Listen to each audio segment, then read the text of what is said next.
First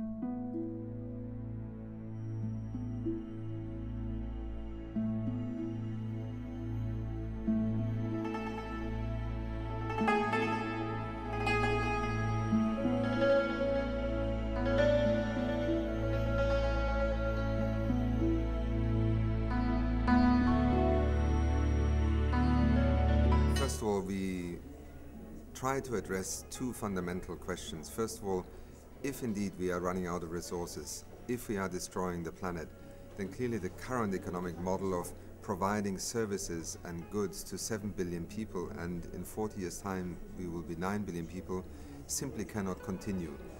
What the Green Economy Report says is that we can decouple the economic development of our countries from the consumption of resources, from the pollution that we create. And the question is not one of technology or finance not being available, it is changing the economic paradigm and the economic conditions under which development will take place in the future. If you take Stockholm in 1972, it was the first moment where the global community said environmental issues cannot simply be seen as second-order issues. We are beginning to undermine the very prospects for our societies to develop and to grow their economies as it was framed at the time. Today, 40 years after Stockholm and 20 years after the big Rio Earth Summit, what is very clear is that we are in a situation of multiple crises. The themes that are at the center of Rio Plus 20, the summit that is called also The Future We Want, are the green economy in the context of sustainable development and poverty eradication, and also reform of the international institutions for sustainable development. I think we will see in Rio also the attempt to define something called the Sustainable Development Goals, which all countries will then be bound to and will also be accountable to in terms of the transition towards a more sustainable path. But at this moment in time, the summit remains a great challenge because we lack leadership and vision and courage in making the big transitions possible. You use the word accelerar.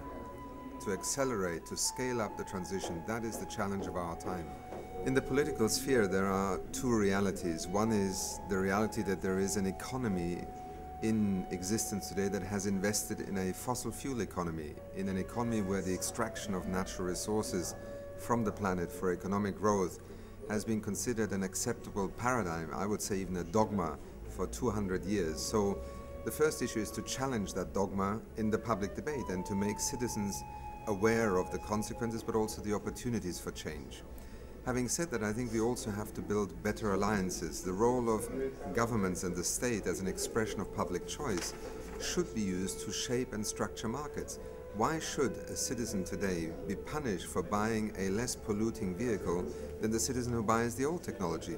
This is where public policy through taxes and subsidies and sector strategies can change the structure of the economy, and I think civil society needs to also accept that it has to be part of giving an economic answer that can survive the so-called notion that environmentalists only care about the environment. No, we care about people, about their health, about their jobs.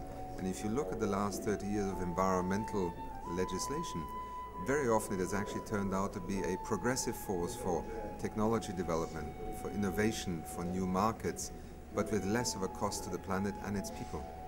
You see, this is also a very important part of the reality today. While we have not succeeded in meeting the goals of Rio 1992 in overall terms, the world is still going in the wrong direction. A great deal of change is underway across the world. In China, we see today a significant investment in the transition towards a green economy. We can go to a country like Iran, where fossil fuel subsidies have been phased out and payments to poorer households are now happening in terms of compensating them for the higher price of fuels, with all the positive benefits for more fuel efficiency, but not affecting them negatively in social terms. You can go to a country like Kenya, where 3 years ago a Green Energy Act was introduced, which has led to Kenya now doubling its electricity infrastructure over the next 8 years without adding any carbon dioxide to the atmosphere, because it is all renewable energy, geothermal power, wind power. And you can go to a country like Germany or Italy, where renewable energy is now a significant factor in the energy strategies. Germany today produces 1/5 of its electricity through renewable resources. Nobody would have thought that is possible 10 years ago. So there is a great deal of progress underway, and we have learned many lessons on how to do it. You see, I think as human beings, we are both rational and people that are driven by the principle of solidarity. I think what we need to achieve is to recapture the notion of an economic paradigm for development, as if sustainability and equity mattered. That is also why the Rio Summit, in my mind, is a summit about the world economy as it exists today with 7 billion people, over 190 nations. But what we have to do that is different from the traditional economic summits is think about an economy that allows our societies to achieve sustainability and equity. I don't think that this is an issue that is beyond either our imagination or our capacity, but it requires civil society, it requires political leaders, and it requires also private sector leaders to show courage, because without courage and leadership, the transitions will not happen, and that is a failure of leadership of our time.